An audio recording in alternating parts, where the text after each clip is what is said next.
Assalamualaikum warahmatullahi wabarakatuh dan salam sejahtera kepada sidin hadirin yang dihormati sekalian.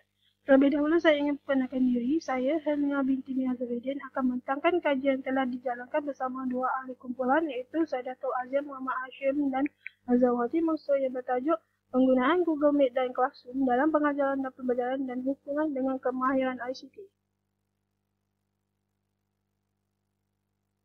Pengenalan. Sejajar kemajuan global, para pengajar tertarik untuk menggabungkan proses PDP iaitu pengajaran dan kemajuan teknologi seperti aplikasi atas talian, online application yang ada secara percuma atau berbayar. Menurut Ahmad Zaki, penggunaan teknologi bertujuan menarik minat pelajar dan meningkatkan keberkesanan PDP.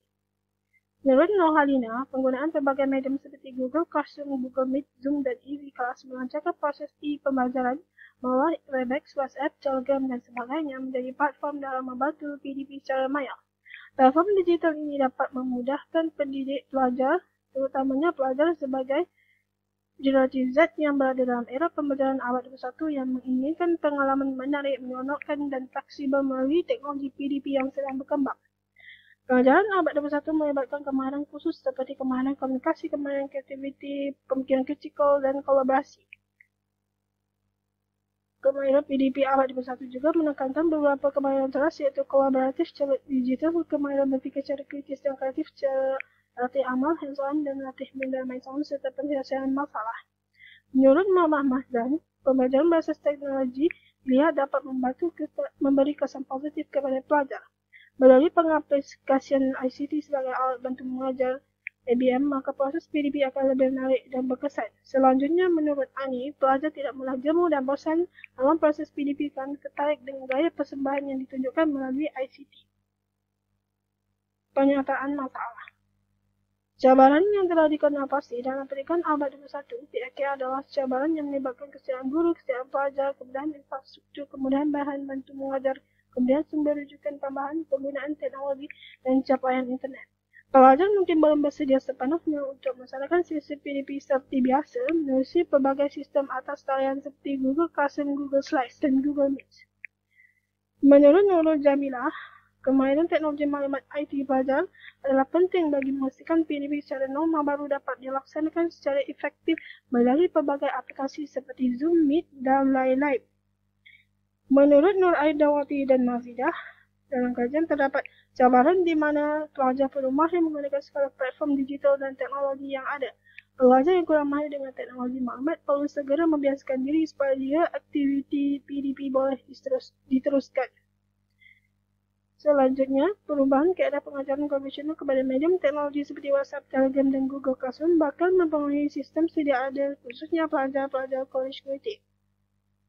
Tujuan kajian adalah bagi mengetahui persepsi pelajar terhadap penggunaan Google Meet dan Google Classroom dan kemahiran ICT pelajar College Community Padang Terap KKPT melalui PDP atas talian yang boleh dijadikan sebagai satu mekanisme penggunaan tahap penguasaan dan kemajuan pelajar sejauh memberi impak positif kepada proses penyampaian perkhidmatan pendidikan. Objektif kajian pertama adalah untuk mengenal pasti sejauh mana persepsi pelajar bagi penggunaan Google Meet dan Classroom mempengaruhi jantina pelajar. Kedua, mengetahui sejauh mana tahap penguasaan kemahiran ICT mempengaruhi bidang pengajian atau program pelajar. Ketiga, mengetahui hubungan kemahiran ICT dengan penggunaan Google Meet dan Classroom dalam pengajaran dan pembelajaran. Soalan kajian. Soalan kajian 1. Sejauh manakah jantina respon dan mempengaruhi persepsi pelajar bagi penggunaan Google Meet dan Classroom? Soalan kajian kedua. Sejauh manakah program respon dan mempengaruhi tahap penguasaan kemahiran ICT? Soalan kajian 3, apakah hubungan penguasaan kemahiran ICT dengan persepsi pelajar terhadap penggunaan Google Meet dan Classroom? Skop kajian. Kajian ini tertumpu kepada 49 orang pelajar di 2 jabatan induk yang berada di College Community Padang Terap kerana mempunyai khidmat kepakaran bidang teknologi elektrik dan sistem komputer dan rangkaian.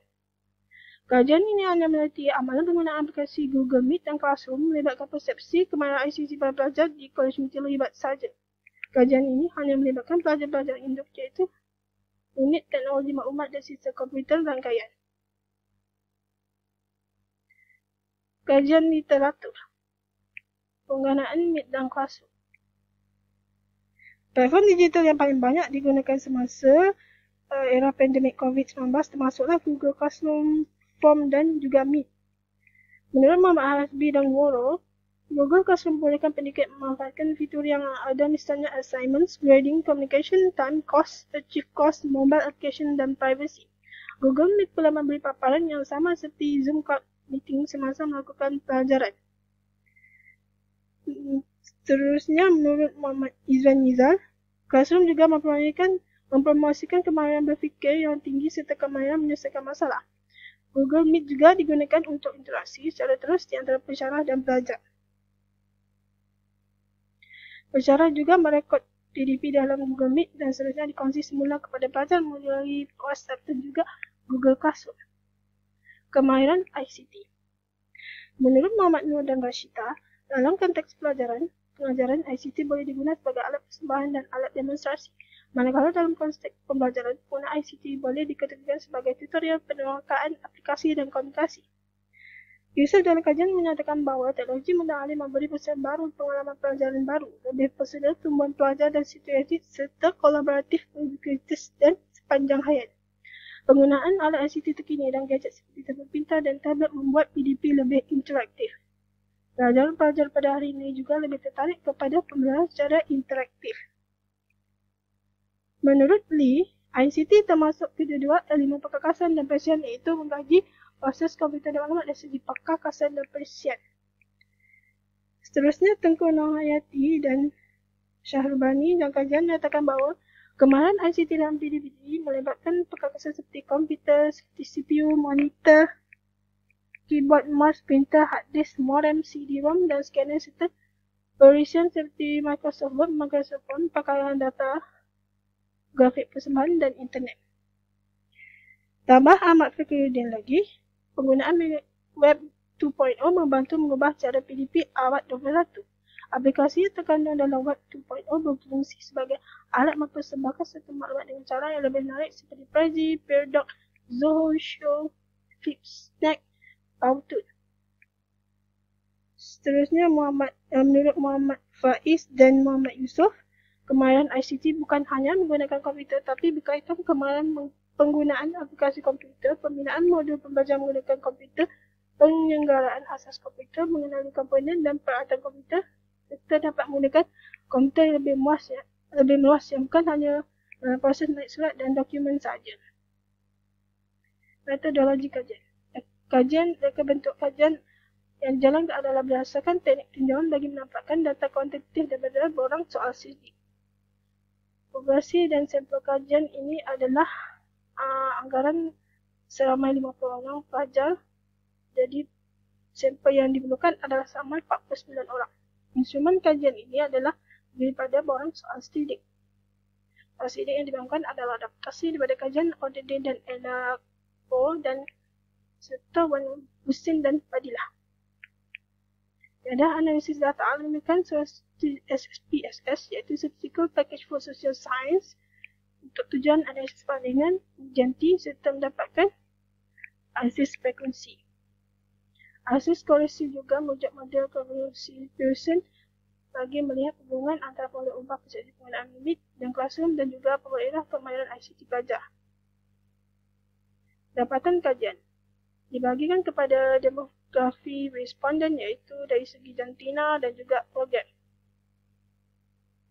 Bilangan jantina lelaki adalah 30, manakala perempuan adalah 19, manakala bilangan pelajar SSK adalah seramai 26 orang dan SKI adalah seramai 23 orang. Seterusnya, bagi dapatan kajian, nilai min keseluruhan yang diperoleh bagi skor min kesampaian pelajar adalah dengan nilai min 3.7 menunjukkan nilai yang tinggi. Dapatan kajian yang seterusnya bagi penguasaan kemahiran ICT menunjukkan min kesampaian positif penguasaan kemahiran ICT yang tinggi iaitu 4.053. Skor yang tinggi. Seterusnya, dapatan kajian menggunakan ujian TUI adalah bagi melihat berkaitan atau hubungan statistik antara jantina pelajar dan juga program pelajar. Di mana kedua-dua hasil ujian menunjukkan tidak dapat presentasi statistik yang signifikan. Bagi persepsi pelajar, tak ada jantina juga kemahiran ICT terhadap program pengajaran pelajar. Selanjutnya, classification pula menunjukkan terdapat hubungan statistik yang signifikan dengan nilai 0.586. Itu hubungan yang kuat. Sebagai kesimpulan, dapatan kajian merumuskan bahawa tahap persepsi dan kemahiran ICT pelajar terhadap PDP secara atas talian adalah pada skor tinggi. Dapatan kajian menunjukkan tidak terdapat perbezaan penggunaan aplikasi Google Meet dan Google Classroom di antara jantina lelaki dan perempuan. Kedua, tidak terdapat perbezaan kemahiran ICT di antara program akademik atau kelas yang berminat. Ketiga adalah keputusan korelasi antara pemboleh ubah persepsi pelajar mempunyai hubungan linear yang kuat, yang mana pemboleh ubah kemahiran ICT juga turut meningkat jika pemboleh ubah persepsi meningkat. Cadangan bagi kajian ini adalah mengaplikasikan kemahiran kolaboratif, iaitu di mana pelajar bersama dalam kumpulan dan mengatasi masalah, membalas, berkomunikasi serta berinteraksi. Seterusnya, mengaplikasikan pelajaran teradun atau blended learning, menggabungkan cara bersuka dan atas talian bagi peluang pembelajaran dan pengajaran secara bebas, tidak kira di mana pelajar dan pensyarah berada.